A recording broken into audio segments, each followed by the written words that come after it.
How many of you here are college students? Well, I'm Keng and I'm also a college student. As a college student, we all know about the struggles that we go through, such as paying for rent or studying for finals and exams and stuff. What if I told you that there are people who go to college with full ride scholarships, but they don't go for school? Instead, they don't attend classes or don't take tests and stuff, but they still make A's and pass. Well, today I'm here to tell you about how collegiate athletes should be held to the same standards as students in college. Today I will tell you about the UNC literacy scandal, equality between athletes and students, and how you can help fix the flawed system. I'd like to first start off and talk about the UNC scandal. Earlier this year, in January, Mary Willingham, an academic counselor at UNC Chapel Hill, revealed the findings of a research that she has been doing for 2 years. She found that 8 to 10% of the students were reading the athletes were reading at 3rd or 4th grade level, and 60% of the students, the athletes, were reading at 4th to 8th grade level. She deemed that these athletes were illiterate and they couldn't complete college work. In light of this, Rashad McCants, a former UNC Chapel Hill basketball player, came out and talked about his experience at UNC Chapel Hill. He said that while there, he wasn't required to attend classes, and he still made A's in classes, in which he shouldn't have. There are classes where you don't need to attend, and then you would only have to write a research paper in the end and still get credit for the class. He stated that for college athletes, you're there to make revenue for the college. You're there to put fans in the seats. You're there to bring prestige to the university by winning games. And what he said is really unethical to university students.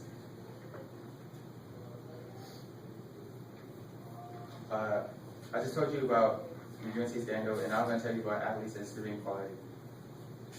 What if this is you? What if you were a student who wanted to go to college, but then you couldn't get in? And there was an athlete who went to the same college, chose the same major, and he got in and graduated with a degree, but it turned out that he had been cheating. It wouldn't be right for you and for every other student. College is hard to get in, and although some people apply for multiple colleges, they still don't get in. Think back to whenever you were applying colleges. I know that one of my friends who was applied for state, he got deferred twice, and then he finally got rejected at the end. I also had another friend who scored high on his SAT, but he was deferred at first, but then accepted on the second application review. College athletes should be held to the same standard because they are accepted to college to also go to school while playing their sports. It's not right for them to cheat their way through while others work hard and still don't get what they deserve.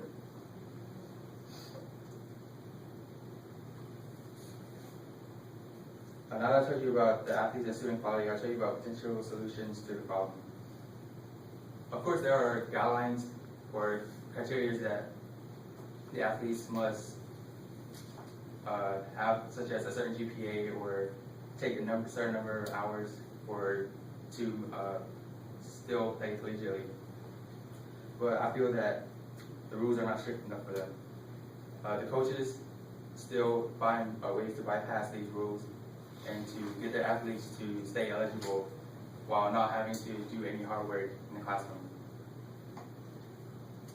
Like I showed you guys earlier, Derrick Rose, a basketball player for the Chicago Bulls, they found that he had someone else take his SAT for him. And this is really unethical. We're not saying that athletes should be 4.0 GPA players, but they should also have to meet a certain grade level to be able to play. And the rules should be stricter so that their coaches cannot find ways to bypass these rules.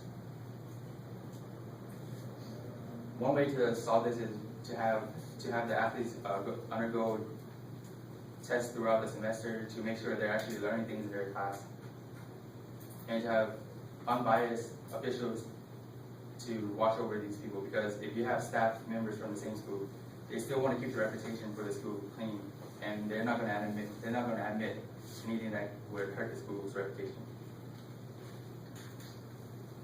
And I just told you about the UNC scandal and student and athlete equality and the potential solutions to this problem.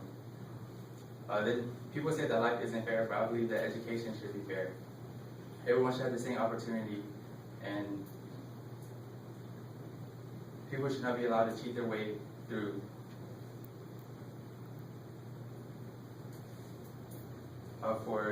For those of you in universities and stuff, there are student councils, and